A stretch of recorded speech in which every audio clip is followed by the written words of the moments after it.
Bible పరిశుద్ధ గ్రంథం తెరిచి యోహాను సువార్త 15వ అధ్యాయం 14వ వచనాన్ని చదువుదాం. ఇక్కడ రాయబడినది అందరు దీన్ని చదవచ్చు కదా. యోహాను సువార్త 15వ అధ్యాయం 14వ వచనం.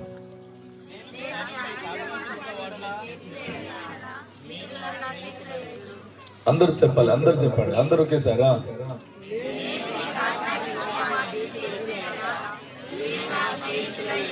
ఆమేన్, హల్లెలూయా. సాక్షాత్ యేసు ప్రభు వారు చెప్పిన మాట అది. ప్రియులారా, ఈ పండుగకు వచ్చిన మీ అందరికీ స్వాగతం సుస్వాగతం తెలియజేస్తున్నాను. పండుగ అంటే రెండు ప్రాముఖ్యమైన సంగతులు జరుగుతాయని జ్ఞాపకం చేశాను. ఒకటి, పండుగలో దేవుణ్ణి మహిమపరుస్తాం, పండుగలో దేవుణ్ణి స్తుతించాలి. పండుగ అంటే దేవునికి ఆరాధన చేయడం. మనల్ని సృజించిన వాడు, మనల్ని కలగజేసిన దేవుడు, ఈ సర్వచరాచర జగత్తును ఉనికిలోకి తెచ్చి మానవాళి సంపూర్ణంగా అనుభవించుటకు కావలసిన అన్ని విధాల వనరులను వసతులను కలగజేసిన దేవుడు. ఆయనను బట్టి, ఆయన మన జీవితంలో చేసిన ఆశ్చర్యమైన కార్యాలను బట్టి, అద్భుతమైన కార్యాలను బట్టి, మన పక్షంగా జరిగిస్తున్న కార్యాలను బట్టి, గత సంవత్సర కాలం అంతా ఆయన మనేడలు చేసిన కార్యాలను బట్టి ఆయనను ఆరాధన చేయడానికి, ఆయనను స్తుతించడానికి, ఆయనను మహిమపరచడానికి మనం పండుగ చేస్తున్నాం. మనం చేస్తున్న ఈ పండుగ దేవునికి మహిమ తీసుకురావాలి, దేవుని ఆరాధించేదిగా, దేవుని కనపరిచేదిగా ఉండాలి. ఈ పండుగ యొక్క దృక్పథం అది. రెండో విషయానికి వస్తే, పండుగ చేస్తున్న మనము, దేవుణ్ణి ఆరాధిస్తున్న మనము, దేవుణ్ణి స్తుతించడానికి వచ్చిన మనము, దేవుణ్ణి ఆరాధించి స్తుతించుట వలన కలిగే ఆనందాన్ని, సంతోషాన్ని అనుభవించడానికి వచ్చాం. హల్లెలూయా. పండుగలో దేవుడు మనకు ఆనందాన్ని, దేవుడు మనకు సంతోషాన్ని ఇస్తాడు. ఈ పండుగలో దేవుని స్తుతించడం, ఎలా దేవుని స్తుతించాలి అంటే, మన పూర్ణ మనస్సుతో, పూర్ణ ఆత్మతో, పూర్ణ బలముతో, పూర్ణ శక్తితో దేవుణ్ణి ఆరాధించాలి, దేవుణ్ణి ప్రేమించాలి, దేవుణ్ణి మహిమపరచాలి, దేవుణ్ణి ఘనపరచాలి. దేవునికి చెందవలసిన మహిమను సంపూర్ణంగా మన జీవితాల ద్వారా సమర్పించుట ద్వారా, అర్పించుట ద్వారా మనము నిజంగా దేవుణ్ణి ఆరాధించిన వాళ్ళం అవుతాం, దేవుడికి నిజంగా పండుగ చేసిన వాళ్ళం అవుతాం. అంతేకాకుండా ఎప్పుడైతే మనం పూర్ణ మనసుతో, పూర్ణ ఆత్మతో, పూర్ణ బలముతో, పూర్ణ శక్తితో దేవునికి పండుగ చేస్తామో, లేక దేవుని స్తుతించి దేవుని ఆరాధన చేస్తామో, దేవుని మహిమపరుస్తామో, అప్పుడు మనము సంతోషిస్తూ ఆనందించడానికి ఆస్కారం ఉంది. మనం సంతోషిస్తూ జీవించడానికి ఆస్కారం ఉంది. ఈ సంతోషము, ఆనందము, సంతోషము మన అంతరంగములో కలగాలి, ఆనందము మన ఆత్మలో కలిగేది. ఈ పండుగ చేయటం వల్ల దేవునికి మహిమ తీసుకొస్తున్నాం. మనము ఆరాధించి మహిమపరచుట వల్ల మనము సంతోషిస్తూ ఆనందించడానికి కారణమవుతుంది పండుగ. ఇవి రెండు జరగకపోతే, అనగా దేవునికి మహిమ రాకపోయినా, మనం నిజంగా సంతోషించి ఆనందించకపోయినా, అది వాస్తవమైన పండుగ కాదు. స్తోత్రం చెప్పండి, హల్లెలూయా. గట్టిగా చెప్పాలి, హల్లెలూయా, హల్లెలూయా. ఇంకా దేవుని ప్రజలుగా మనం నిజంగా దేవుణ్ణి సంతోషించి ఆరాధించి దేవుణ్ణి మహిమపరచుట వలన ఈ గొప్ప ఆధిక్యతను మనం పొందగలుగుతాం.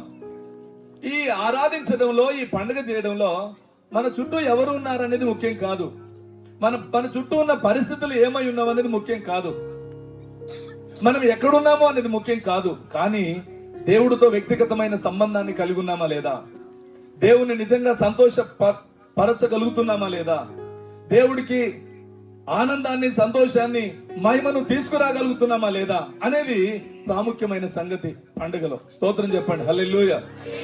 కనుక ఈ పండుగ వచ్చిన మీ అందరికీ నేను ప్రత్యేకంగా శుభములు, వందనాలు, ఆహ్వానం పలుకుతున్నాను.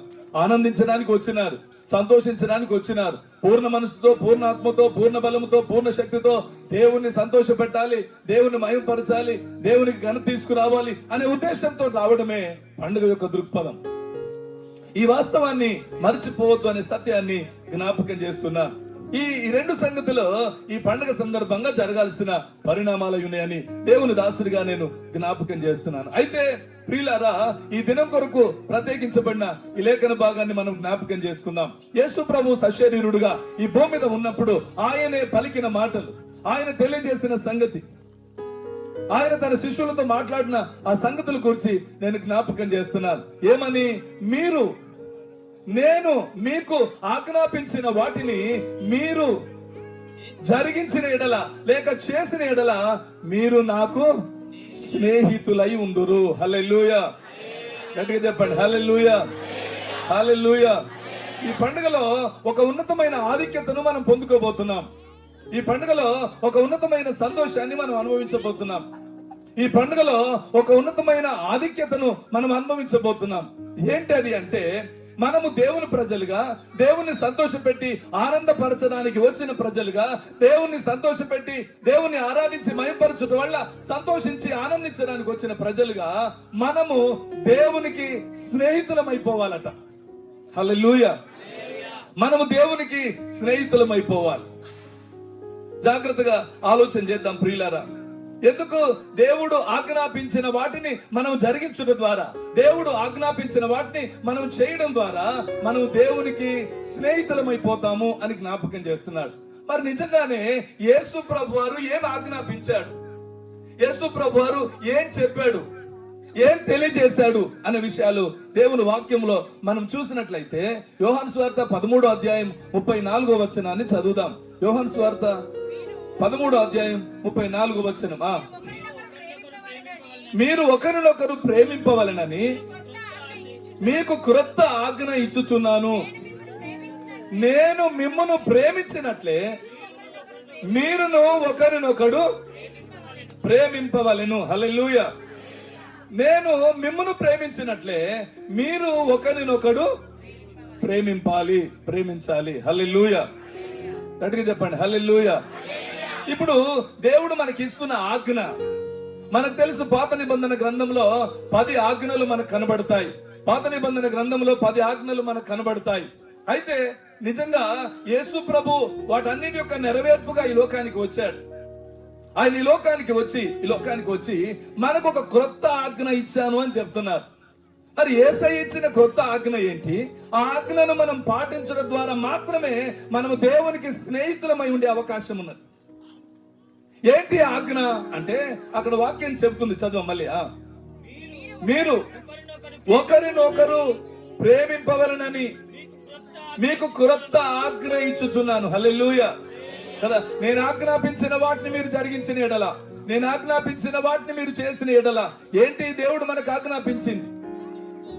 దేవుడు మనకు ఆజ్ఞాపించిన ప్రత్యేకమైన సందర్భం, సంగతి ఏంటి అంటే మీరు ఒకరిని ఒకడు ప్రేమించిన ఎడల. దేవుడి యొక్క నూతన ఆజ్ఞ ప్రియులారా, మన జీవితాల్లో ఆధ్యాత్మికంగా దైవికమైన ప్రేమ ప్రజల పట్ల కనపరచుటకు మనలను ప్రోత్సహిస్తుంది. దైవికమైన ప్రేమ మన ద్వారా లోకానికి వెల్లడిపరచబడాలి. దేవుని ప్రేమ నశిస్తున్న ప్రజలకు అందాలి. పాపములో, శాపములో జీవిస్తున్న ప్రజలు దేవుని ప్రేమను ఎరిగి నిస్సహాయతకు, భయంకరమైన శాపానికి, దయనీయమైన పరిస్థితికి, భయానకమైన పరిస్థితుల మధ్య సతమతమవుతున్న మనుషులకు దేవుని ప్రేమ అందాలి. దేవుని ప్రేమ తెలియజేయబడాలి. దేవుని ప్రేమ అనుగ్రహించబడాలి. దేవుని ప్రేమ చూపెట్టబడాలి. అప్పుడు వారు నిజంగా జీవించడానికి, వారు నిజంగా దేవుని అర్థం చేసుకోవడానికి, వారిని ప్రేమించే దేవుడు ఉన్నాడని, వారి పక్షంగా కార్యం చేయుటకైన సమర్థుడని, వారు విడిపించబడతారని, వారు క్షమించబడతారని, వారు రక్షింపబడతారని, వారికి విమోచన ఉన్నది అనే సంగతి మనము దేవుని ప్రేమను వెల్లడి పరచుట వల్ల వారు గుర్తిస్తారు. ఆ ప్రేమను ఈ లోకానికి కనపరచుట వలన, అనగా యేసు ఏ ప్రేమనైతే ఈ లోకానికి కనపరిచాడో, ఏ ప్రేమ చేతనైతే నిన్ను నన్ను రక్షించాడో, ఆ ప్రేమను ఈ లోకానికి నీవు నేను కనపరచడం ద్వారా ఆ యేసుకు మనము స్నేహితులం అవుతామంట. హల్లెలూయా. దేవునికి స్నేహితులుగా ఈ భూమి మీద బ్రతికే ఆధిక్యతను దేవుడు మనకిస్తాడు. దేవుడికి స్నేహితులయ్యే ఆధిక్యతను దేవుడు మనకిస్తున్నాడు. ప్రియులారా, మనుషులు పాపంతో, మనుషులతో, లోకంతో, భయానకమైన పరిస్థితులతో ఫ్రెండ్షిప్ చేస్తున్నారు, స్నేహం చేస్తున్నారు. కానీ నిజంగా దేవునితో స్నేహం చేయడం, దేవుడితో సహవాసం చేయడం, దేవుడితో మమేకమై జీవించడం ఒక అద్భుతమైన ఆశ్చర్యకరమైన ఘట్టం. జీవితంలోనే ఒక ఉన్నతమైన కార్యం. నిన్ను నన్ను కలగజేస్తున్న దేవుణ్ణి మనం కలిగి ఉండడం మాత్రమే కాదు, ఆయన స్నేహితుడుగా, ఆయన రక్షకుడుగా, ఆయనను విమోచకుడుగా మన జీవితాల్లో ఇప్పటి వరకు అనుభవిస్తున్న రక్షణ కార్యాలను బట్టి, మనం అనుభవిస్తున్న కార్యాలను బట్టి అది రూఢిపరచబడుతుంది. అయితే ప్రియులారా, నేను మళ్ళీ జ్ఞాపకం చేస్తున్నాను, నిజంగా దేవుడి ప్రేమను మనం వెల్లడి చేయడం ద్వారా కేవలం ఆయన మనకు రక్షకుడు, విమోచకుడు మాత్రమే కాదు, ఆయన మనకు స్నేహితుడు అవుతాడట. హల్లెలూయా. గట్టిగా చెప్పండి, హల్లెలూయా. ఆయన మనకు స్నేహితుడుగా ఉండడానికి ఆస్కారం కలుగుతుంది. కనుక క్రొత్త ఆజ్ఞ ఏంటి అంటే, మీరు ఒకరినొకరు ప్రేమించాలి. ఎలాగంటే, నేను మిమ్మలను ప్రేమించినట్టే, నేను మిమ్మలను ప్రేమించినట్టే మీరు ఒకరినొకరు ప్రేమించాలి. ఏ ప్రేమ అయితే దేవుడి ద్వారా నువ్వు పొందుకొని, ఏ ప్రేమ అయితే నీ జీవితాన్ని మార్చడానికి కారణమైందో, ఏ ప్రేమ అయితే నీ ప్రవర్తనను మార్చడానికి కారణమైందో, ఏ ప్రేమ అయితే దేవుళ్ళలోని ఒక పవిత్రమైన పరిశుద్ధమైన జీవితాన్ని జీవించడానికి నిన్ను రేపిందో, లేపిందో, ఆ ప్రేమకు నువ్వు బద్ధుడవు, బద్ధురాలవై ఆ ప్రేమను ఈ భూమి మీద కనపరచుట అనేది దేవుడు నీకు నాకు ఇచ్చిన గొప్ప ఆజ్ఞ, గొప్ప ఆధిక్యత. దాన్ని ఈ లోకానికి కనపరచాలి యేసు క్రీస్తు పక్షంగా. హల్లెలూయా, హల్లెలూయా, హల్లెలూయా. దేవుని ప్రేమను పొందుతున్న నీవు, దేవుని ప్రేమను అనుభవిస్తున్న నీవు, దేవుని ప్రేమ ద్వారా పాపము నుండి, శాపము నుండి, భయానక పరిస్థితుల నుంచి విడిపించబడిన నీవు, దేవుడి ప్రేమ ద్వారా నిన్ను నీవు గుర్తించే స్థాయిని సంపాదించుకున్న నీవు, దేవుని ప్రేమ ద్వారా ఒక మనిషిగా జీవించే ఆధిక్యతను ఎరిగిన నీవు, ఆ ప్రేమను నీ జీవితం ద్వారా లోకానికి వ్యక్తపరచవలసిన ఆవశ్యకత ఉంది. తద్వారా నీవు దేవుడికి స్నేహితుడవు, స్నేహితురాలుగా ఉండే ఆధిక్యత కలుగుతుంది. ఆమేన్, హల్లెలూయా. గట్టిగా చెప్పండి, హల్లెలూయా. కొంచెం ముందుకు వెళ్తే రెండో పత్రిక, యోహాను రాసిన రెండో పత్రిక 1వ అధ్యాయము 5వ వచనాన్ని చదువుదాం. 1వ అధ్యాయము 5వ వచనాన్ని చదువుదాం. కాగా అమ్మా వినండి, క్రొత్త ఆజ్ఞ నీకు రాసినట్లు కాదు గాని మొదటి నుండి మనకు కలిగిన ఆజ్ఞనే రాయిచు మనము ఒకరినొకరము ప్రేమింపవలనని నిన్ను వేడుకొనుచున్నాను. మనం ఆయన ఆజ్ఞల ప్రకారం నడుచుకొనిన ఎడల, మనము ఆయన ఆజ్ఞల ప్రకారము నడుచుటయే ప్రేమ. స్తోత్రం చెప్పండి గట్టిగా, హల్లెలూయా, హల్లెలూయా. దేవుడు మనకు ఇచ్చిన క్రొత్త ఆజ్ఞ ఏంటట? ఒకరిని ఒకరు ప్రేమించడం. అసలు ప్రేమ అంటే ఏంటట? మళ్ళీ చెప్తున్నాడు, మనము ఆయన ఆజ్ఞల ప్రకారము నడుచుకోవడమే ప్రేమ. స్తోత్రం చెప్పండి, హల్లెలూయా. గట్టిగా చెప్పండి, హల్లెలూయా, హల్లెలూయా. దేవుడు మనకిచ్చిన కొత్త ఆజ్ఞ ఒకరినొకరు దేవుడు ప్రేమించినట్లు ప్రేమించడం, దేవుని ప్రేమను వ్యక్తపరచడం, దేవుని ప్రేమను లోకానికి కనపరచడం కొత్త ఆజ్ఞ. ప్రియులారా, ఆజ్ఞలను అనుసరించి నడుచుకోవడమే, ఆజ్ఞలను అనుసరించి నడుచుకోవడమే, ఇక్కడ తీసేయాల, ఆజ్ఞలను అనుసరించి నడుచుకోవడమే నిజమైన ప్రేమ. స్తోత్రం చెప్పండి, హల్లెలూయా. నిజంగా దేవుని ప్రజలుగా ఆజ్ఞలను అనుసరించి మనం నడవగలుగుతున్నామా? ఆజ్ఞలు అనుసరించి నడవగలిగితే మనం నిజంగా దేవుని ప్రేమించిన వాళ్ళం అవుతాం. దేవుణ్ణి ప్రేమించిన వాళ్ళుగా మనం ఆయన ఆజ్ఞలను అనుసరించాలి. దేవుడు మనకిచ్చిన గొప్ప ఆధిక్యత అది. స్తోత్రం చెప్దాం, హల్లెలూయా. ఇప్పుడు ప్రియులారా, మొదటిది మనము ఆయన ఆజ్ఞలను గైకొనాలి. ఆయన ఇచ్చిన ఆజ్ఞను గైకొనడము దేవుడు మనకిచ్చిన ఆధిక్యత. ఏంటి ఆయన ఆజ్ఞ? ఆయన చూపిన ప్రేమను లోకానికి చూపడం. ఆయన ఆజ్ఞలను అనుసరించడమే ఆయన్ను ప్రేమించడం. ఆయన్ను ప్రేమిస్తే, రెండోది ఆయన ఆజ్ఞలను అనుసరిస్తే మనము ఆయనకు, ఆయన మనకు స్నేహితులమవుతామంట. స్తోత్రం చెప్పండి, హల్లెలూయా. మనము దేవుడికి, దేవుడు మనకు స్నేహితులమవుతాం. What is the benefit? ఏంటి? దేవుడు మనకు స్నేహితుడైతే, మనము దేవుడికి స్నేహితులుగా మారితే మనకు వచ్చే ఆధిక్యత ఏంటి, మనకు కలిగే భాగ్యం ఏంటో దేవుని వాక్యంలో చూద్దాం. నంబర్ 1 ప్రియులారా, ఒకటి, దేవుడు మనకు స్నేహితుడు అవ్వడం వల్ల దేవుడి దగ్గర నుంచి మనం పొందుకునేది నంబర్ 1 ప్రేమ. స్నేహితుల దగ్గర నుంచి మనం ఆశించేది ప్రేమ, నిజమైన ప్రేమ. సామెతల గ్రంథకర్త చెప్తాడు ఏమని? నిజమైన స్నేహితుడు విడువక ప్రేమించును, దుర్దశలో అట్టివాడు సహోదరునిగా ఉండును. స్తోత్రం చెప్పండి, హల్లెలూయా. గట్టిగా చెప్పండి, హల్లెలూయా. ఇప్పుడు the friendship gives us no ప్రేమ, స్నేహం అనేది మనకి ఏమిస్తుంది? స్నేహంలో మనం పంచుకునేది ఏంటిది? స్నేహం ద్వారా మనం పొందుకునేది ఏంటిదంటే దేవుని ప్రేమకు మనము పాత్రులమవుతాము. దేవుని ప్రేమకు మనము పాత్రులమవుతాము. హల్లెలూయా. ద రియల్ ఫ్రెండ్షిప్, నిజమైన స్నేహము మనకు ప్రేమను పంచుతుంది. నంబర్ 1, నిజమైన స్నేహితుడు విడువక ప్రేమిస్తాడు. ఎలాంటి పరిస్థితుల్లోనైనా ప్రేమిస్తాడు. ఒక్కసారి ఆ బాండేజ్, ఒక్కసారి ఆ బంధం కలిగితే, ఆ ప్రేమను గురించిన సహవాసం కలిగితే ప్రియులారా, అది జీవిత కాలం కొనసాగుతుంది. కనుక నిజమైన ప్రేమలో,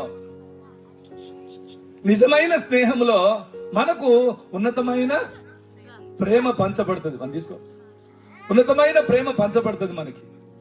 తర్వాత రెండో విషయానికి వస్తే, the real friendship gives us the encouragement. Hallelujah.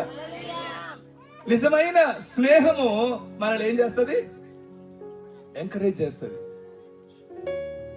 నిజమైన స్నేహం మనల్ని ఏం చేస్తుంది? ఎంకరేజ్ చేస్తుంది. అనేక విషయాల్లో మంచి స్నేహితుడు మన జీవితాన్ని ఉన్నతమైన స్థితిలోకి వెళ్ళడానికి ఎంతైనా త్యాగం చేయగలుగుతాడు, తోడ్పడగలుగుతాడు. The real friendship gives us the most highly love. The secondary thing, రెండో విషయానికి వస్తే, నిజమైన స్నేహం అనేది మనకు అన్ని వేళల్లో మన వెన్ను తట్టి మనలను ఎంకరేజ్ చేస్తుంటది, లేక ప్రోత్సహిస్తూ ఉంటది, మనల్ని ప్రోత్సహిస్తూ ఉంటది.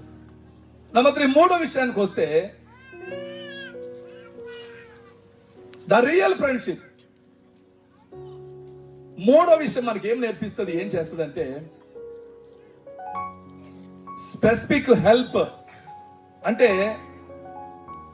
ఒక ప్రాముఖ్యమైన, ప్రత్యేకమైన సహాయం అనేది స్నేహితుడి నుండి మనం పొందుకోవచ్చు. ఈ ప్రపంచం ఇవ్వలేనిది, లోకం ఇవ్వలేనిది ఒక ఫ్రెండ్ ద్వారా మనం పొందడానికి ఆస్కారం కలుగుతుంది. నాలుగో విషయానికి వస్తే, ద రియల్ ఫ్రెండ్ ఏం చేస్తాడు అంటే ఇన్ ద రైట్ యాటిట్యూడ్, సరి అయిన విధానంలో మనల్ని క్రిటిసైజ్ చేస్తూ ఉంటాడు. ఆ రియల్ ఫ్రెండ్షిప్ ద్వారా మనకు దొరికే ఆ క్రిటిసిజం అనేది మనల్ని క్యారెక్టర్ విషయంలో, మనల్ని ఉన్నతమైన స్థితిలోకి వెళ్ళడానికి సహాయపడుతూ ఉంటది. రైట్ వేలో క్రిటిసిజం, సరి అయిన కోణంలో మనలను సరిచేస్తూ క్రమశిక్షణ పరుస్తూ ఉంటది ద రియల్ ఫ్రెండ్షిప్.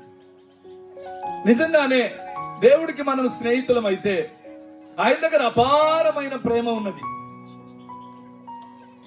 ఈ లోకానికి కావలసినంత ప్రేమ ఉంది. మనుషులు తుచ్చమైన వాటితో, వ్యర్థమైపోయే వాటితో, భౌతికపరమైన వాటితో వారి బంధాన్ని, వారి స్నేహాన్ని సాగిస్తూ నిజమైన దేవుని యొక్క స్నేహాన్ని, సహవాసాన్ని విడిచిపెట్టుకుంటున్నారు. నిజంగా దేవుడితో ఉన్న ఆ స్నేహం, దేవుడితో ఉన్న బాండేజ్, దేవుడితో ఉన్న ఉన్నతమైన బంధాన్ని మనం నిజంగా గుర్తించగలిగితే ప్రియులారా, ఈ ప్రపంచాన్నే మర్చిపోతాం, ఈ లోకాన్నే మర్చిపోతాం. దేవుడిచ్చే ప్రేమ, దేవుడు స్నేహితుడిగా ఉండి మనకిచ్చే ప్రేమ, ఈ ప్రపంచాన్ని మర్చిపోయేంత ఉన్నతమైన ప్రేమను దేవుడు మనకు ఇవ్వగలుగుతాడు. బట్ చాలా సార్లు ఆయనని అవసరం కొరకు, అవకాశం కొరకు మాత్రమే వాడుతున్నాం స్నేహితుడిగా.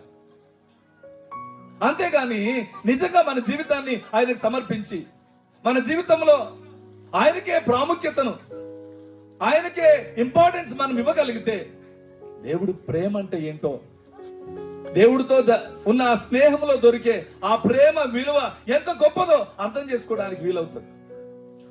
మనం మంచి క్యారెక్టర్లో ఉండడానికి, మన ఆధ్యాత్మిక విషయాల్లో మనం కృంగిపోయినప్పుడు, మనం బలహీన పడ్డప్పుడు, భౌతికంగా, శారీరకంగా, ఆర్థిక పరంగా, లౌకికంగా మనము ఆయా పరిస్థితుల మధ్య సతమతం అవుతున్నప్పుడు నిజంగా దేవుడితో మనం స్నేహం చేయగలిగితే, నిజంగా దేవుని స్నేహానికి మనల్ని మనం అప్పగించుకోగలిగితే, హృదయపూర్వకంగా స్నేహితుడిగా ఉన్న యేసయ్యకు మన జీవితాన్ని సంపూర్ణంగా సమర్పించుకోగలిగితే, ఆయన ద్వారా పొందే ప్రేమ ఎలాంటి పరిస్థితులైనా నిన్ను నిలబెట్టగలుగుతుంది, ఎలాంటి సమస్యలైనా జయించే సామర్థ్యాన్ని నీకు ఇస్తుంది, ఎలాంటి అననుకూలమైన పరిస్థితులైనా అనుకూలపరచడానికి, ఎలాంటి ఓటమినైనా విజయం వైపు సాగడానికి నిన్ను ప్రోత్సహిస్తుంది, బలపరుస్తుంది యేసయ్యను నువ్వు నిజమైన స్నేహితుడిగా కలిగి ఉంటే. కానీ చాలాసార్లు ఇలా జరగట్లేదు ప్రియులారా. జాగ్రత్తగా దేవుని వాక్యంలోకి మనం వెళితే, నిర్గమకాండం 33వ అధ్యాయం 11వ వచనం, నిర్గమకాండం 33వ అధ్యాయం 11వ వచనాన్ని చదివితే, మనుషుడు తన స్నేహితునితో మాట్లాడునట్లు యెహోవా మోషేతో ముఖాముఖిగా మాట్లాడుచూ ఉండెను. గట్టిగా చప్పట్లు కొట్టి స్తోత్రం చెప్తాం. హల్లెలూయా, హల్లెలూయా. చూడండి, ఈ సర్వ చరాచర జగత్తును కలుగజేసిన దేవుడు, ఈ సృష్టిలో ఉన్న సమస్తాన్ని ఉనికిలోకి తీసుకొచ్చిన దేవుడు, ఆయన మోషేతో ఎలా మాట్లాడుతున్నాడట? ఒక స్నేహితుడు తన స్నేహితునితో ముఖాముఖిగా మాట్లాడుకున్నట్టు. హల్లెలూయా, హల్లెలూయా. ఇప్పుడు జాగ్రత్తగా ఆలోచించాలి. భూ సంబంధమైన నీ స్నేహితుడు నీవు ఆశించినవి అన్ని నీకు ఇవ్వకపోవచ్చు. నీ జీవితంలో ఉన్న జటిలమైన సమస్యలకు పరిష్కార మార్గాన్ని చూపడం ఆయన వల్ల కాకపోవచ్చేమో. కానీ యేసయ్యను నువ్వు స్నేహితుడిగా కలిగి ఉంటే, యేసయ్యను నువ్వు స్నేహితుడిగా కలిగి ఉంటే, ఆయన ముఖాముఖిగా మాట్లాడతాడట. ఆయన చెప్పలేంది లేదు, ఆయన చేయలేంది లేదు, ఆయన ఇవ్వలేంది లేదు, ఆయన చూపెట్టలేంది లేదు. దేవుడు సమస్తాన్ని చేయగలుగుతాడు. ఒక్కసారి ఆలోచిస్తే, ఒక్క మనిషి 6 లక్షల మందిని ఎలా నడిపించగలిగినాడు? ఎట్లా వాళ్ళందరినీ ఒక తాటి మీదకి తీసుకురాగలిగాడు? ఎలా వాళ్ళందరినీ గమ్యం వైపు నడిపించగలిగినాడు? స్తోత్రం చెప్పండి, హల్లెలూయా. అంటే అన్ని విషయాల్లో దేవుడు మోషేకు స్నేహితుడు తోడై ఉన్నట్టు. స్నేహితుడు అంటేనే ఆపదలో తోడుకునేవాడు, తోడుగా ఉండేవాడు. ఎలాంటి పరిస్థితుల్లోనైనా చెయ్యి విడవక వెంట నడిసేవాడు. ఆమేన్, హల్లెలూయా, హల్లెలూయా. మోషేతో దేవుడు ముఖాముఖిగా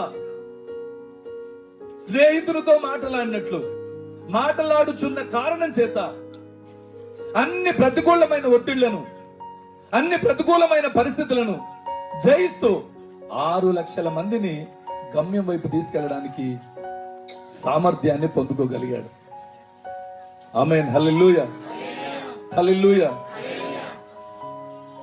సంఖ్యాకాండం 12వ అధ్యాయం 8వ వచనంలో, సంఖ్యాకాండం 12వ అధ్యాయం 8వ వచనం, ఆమె గొర్రె పిల్లను తేజాలని ఎడల ఆమె 2 తెల్ల గువ్వలనైనను 2 పావురపు పిల్లలనైనను దహనబలిగా ఒకదానిని పరిహారార్థ బలిగా ఒకదానిని తీసుకొని రావాలి. 12:8.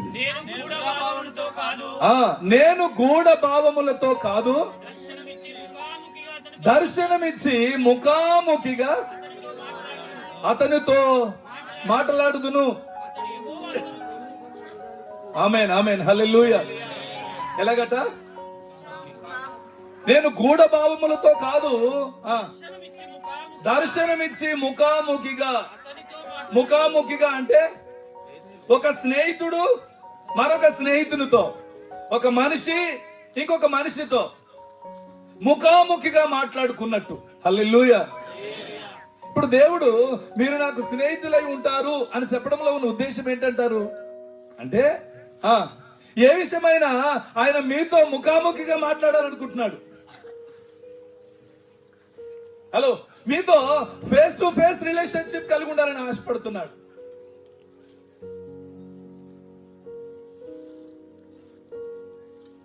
నిజంగా ఆయన ఆజ్ఞలు పాటిస్తే ఏంటి? ఆయన ఆజ్ఞలు పాటించడం అంటే దేవుని ప్రేమించడం, దేవుని ప్రేమను పొందుకోవడం, అదే ప్రేమను పొందుకున్న దేవుడి దగ్గర నుంచి పొందుకున్న ప్రేమను లోకానికి కనపరచడం, ఆయన ఆజ్ఞలు గైకొనడం. ఇది జరిగిస్తే దేవుడు మనతో ఎలా మాట్లాడతాడట? ఆమేన్ హల్లెలూయా. ఎందుకు దేవుడు అనేక సార్లు రాత్రి జ్ఞాపకం చేశాను, రాత్రి చెప్పినాను కదా, కొన్నిసార్లు దేవుడు మధ్యాహ్నం మౌనంగా ఉంటాడు, ఏమీ మాట్లాడు. అదొక భయంకరమైన సమయం. దేవుడు గద్దించడం వేరు, దేవుడు హెచ్చరించడం వేరు. కొన్నిసార్లు దేవుడు మౌనంగా ఉంటాడు. నేను చాలాసార్లు చెప్పాను, ఎంత శబ్దాన్నైనా భరించవచ్చు, కానీ నిశ్శబ్దాన్ని భరించలేము. స్తోత్రం చెప్పండి హల్లెలూయా. ఒక్కిట్లే ఉండి ఎవ్వరు మనతో మాట్లాడట్లేదు అనుకోండి, ఎట్లుంటది అంటారు కదా? ఒకే డిపార్ట్మెంట్ లో పని చేస్తాం, అందరు ఒక దిక్కుంటారు, మన వైపు ఎవరు చూడరు. ఎట్లుంటది అక్కడ?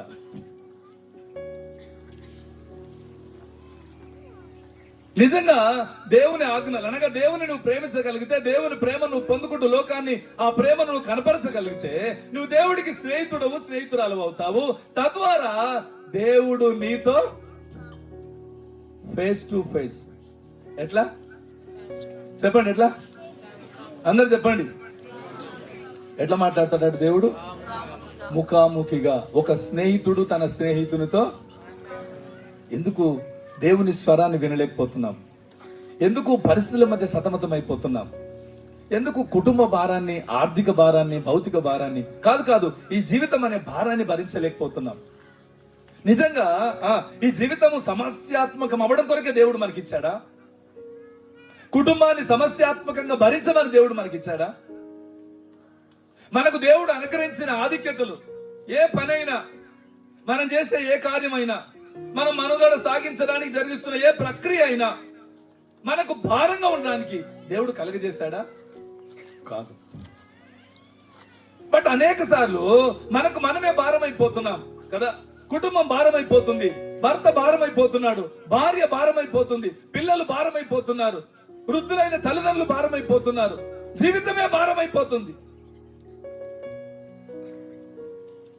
సరిగ్గా అర్థం చేసుకోలేకపోతున్నాం. నిజంగా ఈ జీవిత విలువ మనకు కావాలి, తెలియాలి. కుటుంబ విలువ తెలియాలి, భార్య అంటే ఏంటో తెలియాలి, భర్త ఆయనకున్న ఆధిక్యత ఏంటో అర్థం కావాలి, పిల్లలు దేవుని అనుగ్రహం ఆ వాస్తవం ఏంటో తెలుసుకోగలగాలి, తల్లిదండ్రులు దేవుడు మనకిచ్చిన భాగ్యం, వాళ్ళ గురించిన విలువ మనకు అర్థం కావాలి. ఇవి సరిగ్గా అర్థం కావాలి అంటే మనం నిజంగా దేవుడితో స్నేహం చేయాలి. ప్రభు ఆ ప్రత్యక్షతను మనకి ఇవ్వాలి. బైబిల్ అన్ని కోణాల్లో భర్తను గురించి మాట్లాడుతూ అంటుంది బైబిల్, ఆయన నీ యజమానుడు, ప్రభువుకు లోబడినట్లు ఆయనకు.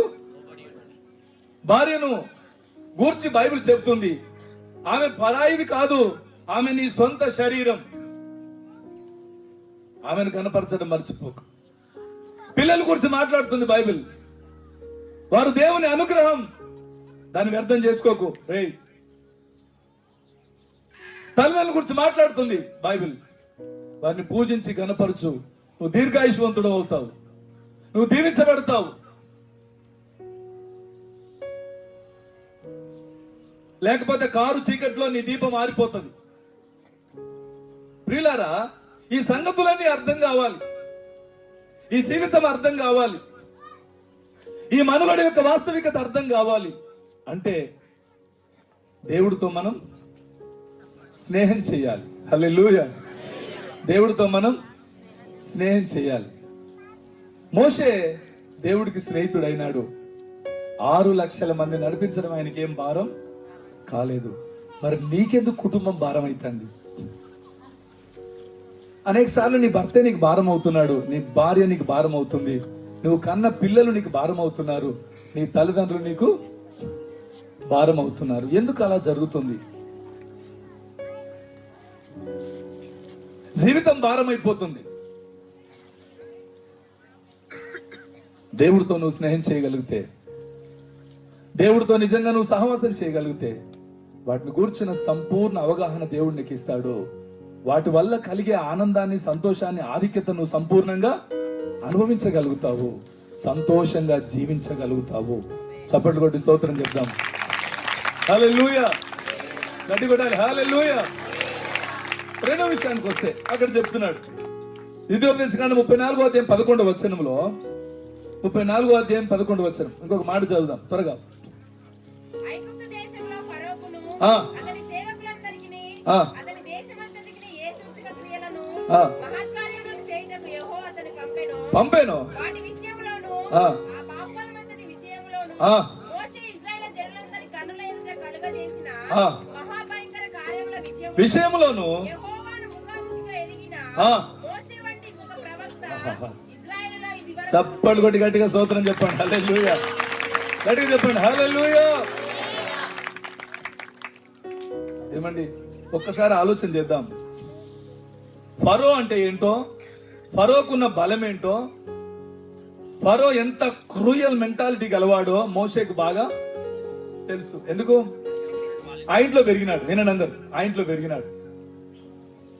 అలాంటి ఫరో దగ్గరికి వెళ్ళి ఇశ్రాయేల్ ప్రజల్ని విడిపించమని దేవుడైన యెహోవా సెలవిస్తున్నాడు, నువ్వు పంపించు, విడిపించు అని ఫరో దగ్గరికి వెళ్ళి నిలబడడం అనేది మోషే వల్ల అయ్యే పని కాదు, తనను తాను చూసుకుంటే. కానీ దేవుడే తనకు స్నేహితుడిగా ఉండి చెప్పాడు, నేను నీతో వస్తాను, నువ్వేం మాట్లాడాలో నేనే మాట్లాడతాను, నీ నోటికి మాట ఇచ్చి, మాట అందించి, మాటగా ఉండి నేను మాట్లాడతాను, నువ్వు వెళ్ళన్నాడు.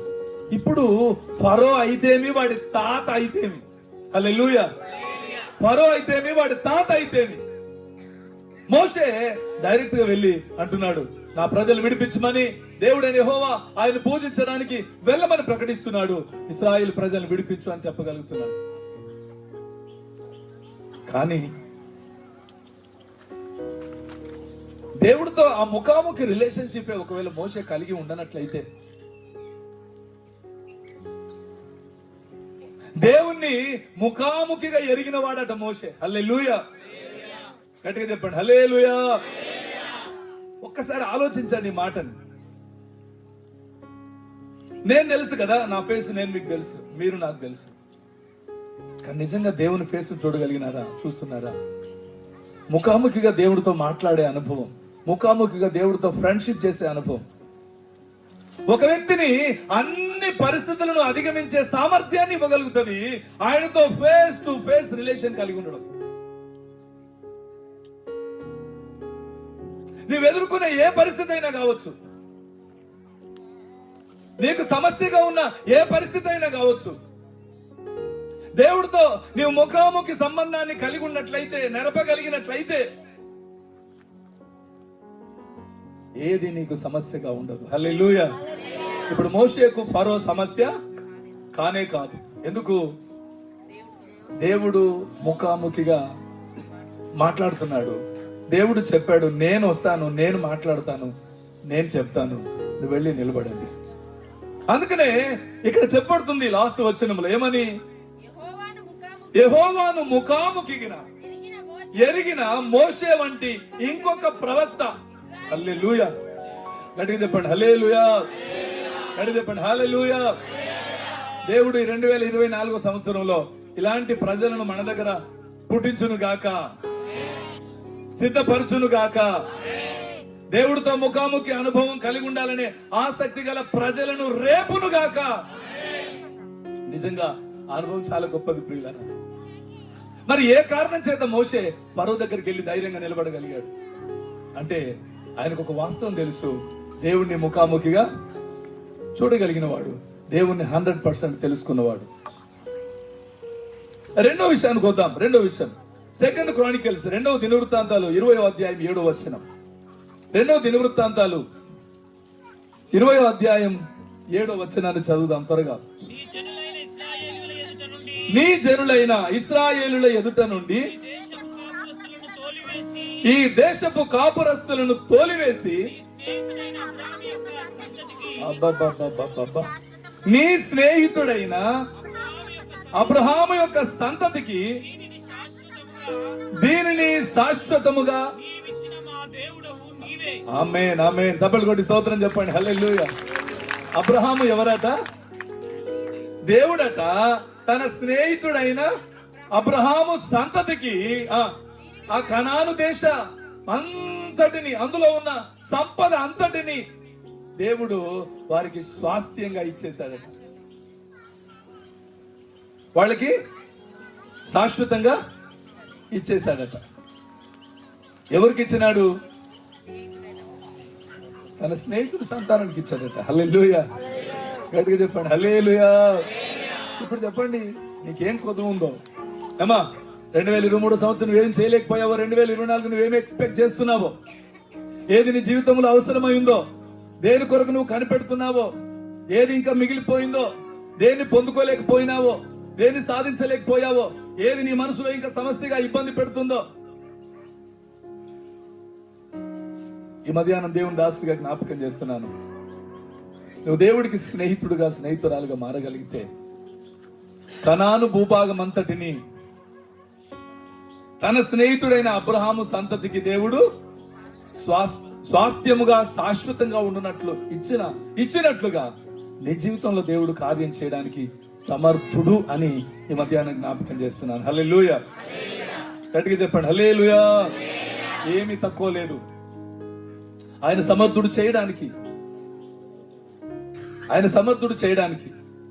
నిజంగా నువ్వు దేవుని స్నేహించగలిగితే, నిజంగా నువ్వు దేవుడితో సహవాసాన్ని నెరపగలిగితే, ఒక స్నేహితుడితో పంచుకున్నటువంటి జీవితాన్ని నువ్వు దేవుడితో పంచుకోగలిగితే, ఒక స్నేహితుడిని ప్రేమించినట్లుగా నువ్వు దేవుణ్ణి ప్రేమించగలిగితే, ఒక స్నేహితుడికి అప్పగించుకున్నట్లుగా నీ హృదయాన్ని దేవుడికి అప్పగించుకోగలిగితే, దేవుడు నీకు కావలసిన ప్రతిదీ ఈ సంవత్సరంలో ఇవ్వడానికి వెనుకాడడు అనే సత్యాన్ని జ్ఞాపకం చేస్తున్నాను. హల్లెలూయా. మీ అమ్మ నాన్ననికి ఇవ్వడానికి అనేబుల్ కావచ్చు, ఇవ్వలేకపోవచ్చు, వారికి ఆ సామర్థ్యం లేదేమో కదా. నీవు కలిగి ఉన్న వారెవరు? నీ స్థాయిలో ఆలోచించి నీకు సహాయం చేయడానికి, నిలబెట్టడానికి వాళ్ళకి ఆధిక్యత లేదేమో. కానీ వన్ థింగ్ ఐ సే, ప్రాముఖ్యమైన విషయాన్ని జ్ఞాపకం చేస్తున్నాను. నిజంగా హృదయపూర్వకంగా దేవుడిని ప్రేమించగలిగితే, మనపూర్వకంగా దేవుడికి నిన్ను నీవు అప్పగించుకోగలిగితే, ఆంతరంగికంగా నువ్వు దేవుడితో స్నేహించగలిగితే, నా దేవుడు నీకు ఇవ్వలేనిది ఏమీ లేదు. హల్లెలూయా. ఆయన తన స్నేహితుడైన అబ్రహాముకు ప్రమాణం చేసినట్లు ఆ భూభాగాన్ని, పాలు తేనెలు ప్రవహించే ఆ భూభాగాన్ని తన సంతతికి ఆయన నిత్యము స్వాస్థ్యముగా ఉండునట్లు ఇచ్చాడు. ఆమేన్. హల్లెలూయా. హల్లెలూయా. ఆదికాండం 18వ అధ్యాయం 17వ వచనంలో, ఆదికాండం 18వ అధ్యాయం 17వ వచనం, అప్పుడు యెహోవా నేను చేయబోవు కార్యము అబ్రహామునకు దాచెదనా. స్తోత్రం చెప్పండి హల్లెలూయా. రెడీ చెప్పాలి హల్లెలూయా.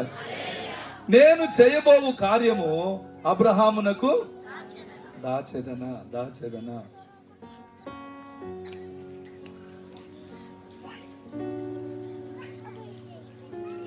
ఒక ఫ్రెండ్ ఇంకోటితో స్నేహం చేస్తూ వారికి చెప్పకుండా ఏ విషయానైనా దాయగలిగితే వాడు నిజంగా ఫ్రెండ్ కాదు. ఫ్రెండ్ అంటేనే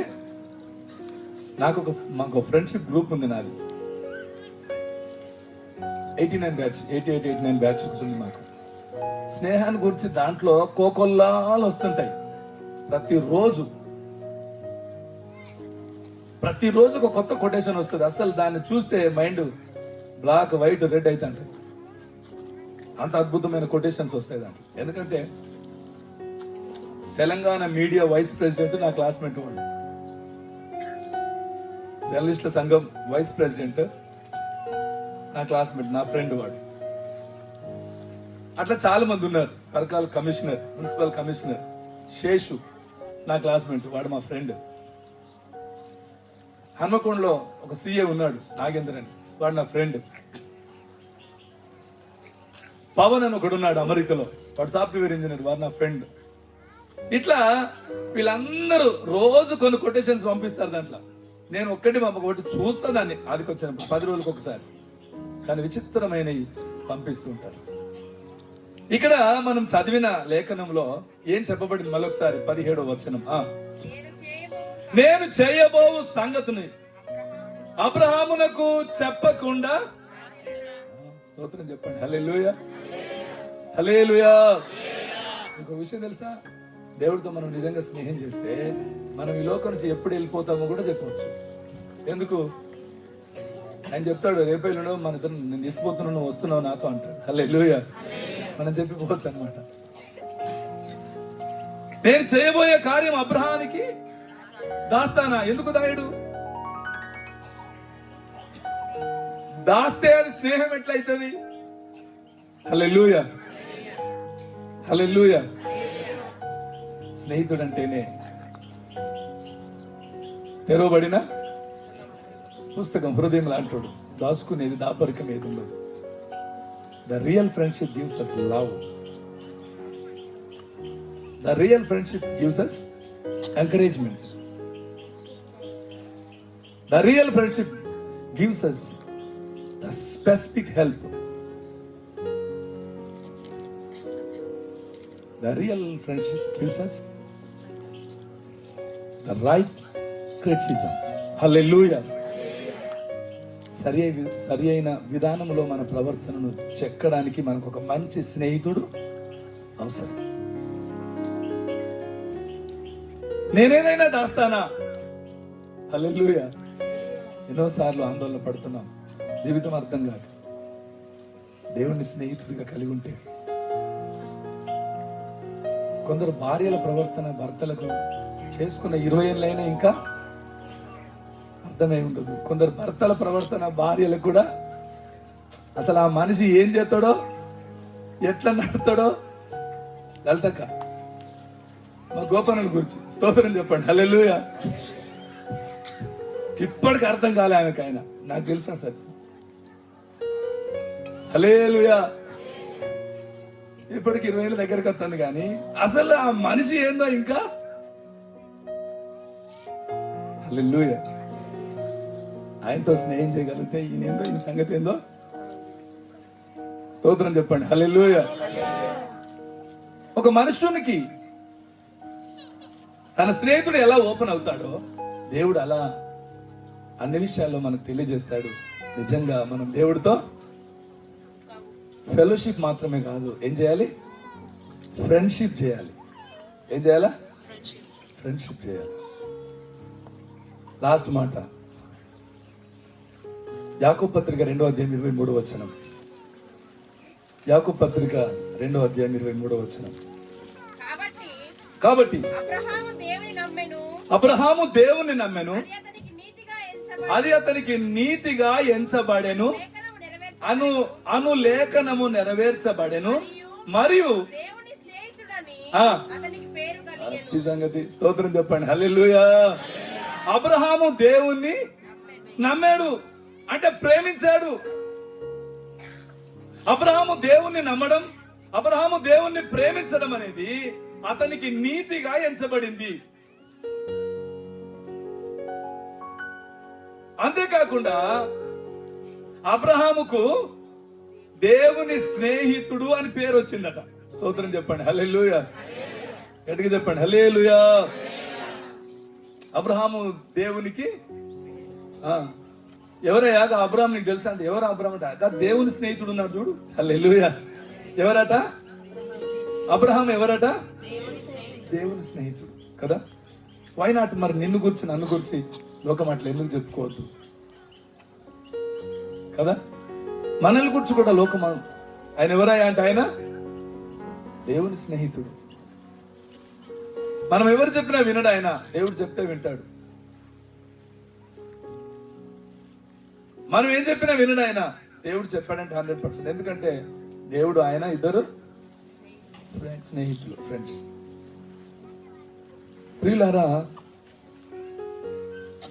దేవుడికి మనము స్నేహితులం కావాలి అంటే మనం ఏం చేయాలి? ఆయన ఆజ్ఞను కనుక్కొనాలి. ఆయన ఆజ్ఞ ఏంటట? దేవుడు మనల్ని ప్రేమించినట్లు మనము ప్రేమించగలిగితే, లేక ప్రేమను పంచగలిగితే దేవుణ్ణి మనము స్నేహితునిగా పొందుకుంటాం. నేను కంక్లూజన్కి వచ్చాను. దేవుని స్నేహితునిగా పొందుకోగలుగుతాం. ఏమండి, దేవుణ్ణి ప్రేమిస్తే దేవునిలో ఒక మంచి స్నేహితుని మనం ఎలాగో కనుగొనగలమో, మన భార్యను నిజంగా ప్రేమిస్తే ఆమెలో ఒక మంచి స్నేహితురాలు ఉండదా? మన భర్తను నిజంగా ప్రేమిస్తే ఆయనలో ఒక సరి అయిన దేవుడు లాంటి ఒక స్నేహితుడు కనబడా? మనల్ని కన్న అమ్మ నాన్నని దేవుణ్ణి ప్రేమించినట్లు, దేవుని ప్రేమను పొందుకున్నట్లు, దేవుని ఆజ్ఞలు, దేవుని కట్టడలు పాటించేవారుగా నడుచుకున్నట్లుగా మనము మన అమ్మ నాన్నని దేవుడి ప్రేమతో ప్రేమించగలిగితే వారిలో దేవుడి లాంటి ఒక స్నేహితుడు దొరకడా?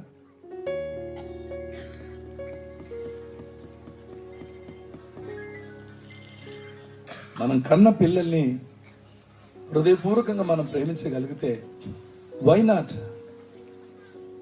ఎందుకు వాళ్ళు మనకు స్నేహితులు కారు? మీరు నాకు స్నేహితులే ఉంటారు. అమ్మ నాన్న ఇచ్చింది దేవుడే, భార్యనిచ్చింది దేవుడే, భర్తనిచ్చింది దేవుడే, పిల్లల్నిచ్చింది దేవుడే. వీళ్ళందరికీ ప్రేమను పంచమని చెబుతున్నది దేవుడే. ఆ ప్రేమను పంచడమే దేవుని ఆజ్ఞను పాటించడం. ఆ ఆజ్ఞను పాటిస్తే అక్కడ మనకు స్నేహం దొరుకుతుంది. హల్లెలూయా. అక్కడ మనకు ఒక రియల్ ఫ్రెండ్షిప్ అనేది దొరుకుతుంది. దేవుణ్ణి ప్రేమించినట్లుగా మనం నిజంగా ప్రేమించగలిగితే, దేవునికి అప్పగించుకున్నట్లుగా, దేవునికి లోబడినట్లుగా, దేవుడికి విధేయత చూపినట్లుగా అన్ని విషయాల్లో మనం అలాంటి వాస్తవాన్ని కనపరచగలిగితే ఈ భూమి మీద మనకు సహాయం చేసే స్నేహితులు కోకొల్లలు, మనల్ని అర్థం చేసుకోగలిగిన స్నేహితులు అనేక మంది ఉంటారు. మనకు సహాయం చేయగలిగిన స్నేహితులు అనేక మందిని మనం సిద్ధపరచుకోగలుగుతాం. ఆపదల్లో మనల్ని ఆదుకోగలిగిన స్నేహితులను మన భూమి మీద సంపాదించుకోగలుగుతాం. ఎప్పుడు అంటే దేవుని ప్రేమను మనం పొందుకున్నట్లే ఆ ప్రేమను మనము పంచగలిగితే, ఆ ప్రేమను మనం ఇతరులకు ఇవ్వగలిగితే, ఆ ప్రేమను హృదయపూర్వకంగా మనం అర్పించగలిగితే తప్పక ఈ భూమి మీద మన చుట్టూ ఉన్న ప్రపంచాన్ని దేవుడు మనకు స్నేహంగా మారుస్తాడు. శత్రువులో కూడా ఒక స్నేహితుని మనం కనుగొనవచ్చు. హల్లెలూయా, హల్లెలూయా. శత్రువులో కూడా పరోక్షంగా మనల్ని ప్రేమించే తత్వాన్ని మనం వెలికి తీయవచ్చు. ఎప్పుడు అంటే దేవుని ప్రేమను మనం పొందుకొని ఆ ప్రేమను లోకానికి ఎగ్జాక్ట్ గా పంచగలిగితే.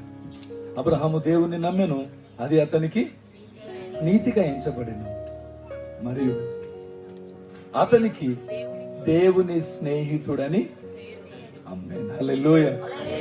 గట్టిగా చెప్పండి హల్లెలూయా.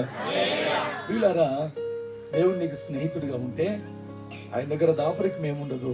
ఆయన ఏం చేస్తాడట? ముఖాముఖిగా మాట్లాడతాడు. దేవుడితో నువ్వు స్నేహం చేయగలిగితే ఆయన ఏమీ నీకు చెప్పకుండా చెయ్యడు. ఆమేన్. హల్లెలూయా, హల్లెలూయా. ఏమి చెప్పకుండా చేయడు, ప్రతిదీ చెప్తాడు. అంతేకాకుండా నిన్ను నన్ను నీతిమంతులుగా మారుస్తాడు. ఆయనతో స్నేహం అనేది పరిశుద్ధులుగా మారుస్తుంది. నా ప్రియులారా, ఇవాళ మనందరం ఇక్కడ ఉన్నాం. రేపు చాలా మంది ఉద్యోగ రీతిలో బయటకు వెళ్ళిపోతారు. ఎవరి విలేజ్లోకి వాళ్ళు వెళ్ళిపోతారు. ఒక విషయాన్ని జ్ఞాపకం చేస్తున్నాను. సంవత్సరంలో ఒకసారి, 2 సార్లు, వారానికి ఒకసారి అట్లా కలుసుకుంటున్నాం. కానీ ఆయన నిజంగా ప్రేమించగలిగితే, ఆయన ఆజ్ఞలు నిజంగా పాటించగలిగితే, ఆయన నిజంగా స్నేహితుడుగా ఉంటాడు. అన్ని వేళల్లో నీ చేయి పెట్టుకొని నీకు అండగా ఉంటాడు. 6 లక్షల మంది ప్రజలు నడిపించడానికి మోషేకు ధైర్యాన్ని ఇచ్చిన స్నేహమే దేవుడు మోషేకి ఇచ్చిన ఆధిక్యత. ఆ కారణమే మోషే పరిపూర్ణుడైనాడు. మోషే ఒక అద్భుతమైన నాయకుడిగా లిఖించబడ్డాడు బైబిల్ గ్రంథంలో. జీవితం భారం అవుతుందా? కుటుంబం భారం అవుతుందా? పరిస్థితులు ఇబ్బందులు అవుతున్నాయా? ఎటుతోచని పరిస్థితుల మధ్య సతమతం అవుతున్నావా? లోకాన్ని చూసి, పరిస్థితులు చూసి భయపడిపోతున్నావా? జీవితమిగా మేలుకరం కాదేమో అని ఆందోళన పడుతున్నావా? అయిన వాళ్ళందరూ చేయి విడిచారు. ఎవరు అర్థం చేసుకోవట్లేదు, పట్టించుకోవట్లేదు. నాకంటూ మేలు చేసి సాయం చేసేవాళ్ళు, ఆదరించేవాళ్ళు, అర్థం చేసుకునే వాళ్ళు ఎవరు లేరని అనేక సార్లు కృంగిపోతున్న పరిస్థితులు తటస్థిస్తున్నాయా? నేను జ్ఞాపకం చేస్తున్నాను, నిజంగా దేవుణ్ణి ప్రేమించు. ఆయన నీకు స్నేహితుడిగా ఉంటాడు. నీ జీవితంలో ప్రతి విషయాన్ని ఆయన వెలికి తీస్తాడు. నిన్ను ఉన్నతమైన దిశకు నడిపించడానికి ఆయన ఎంత వరకైనా త్యాగం చేస్తాడు. హల్లెలూయా, హల్లెలూయా, హల్లెలూయా, హల్లెలూయా.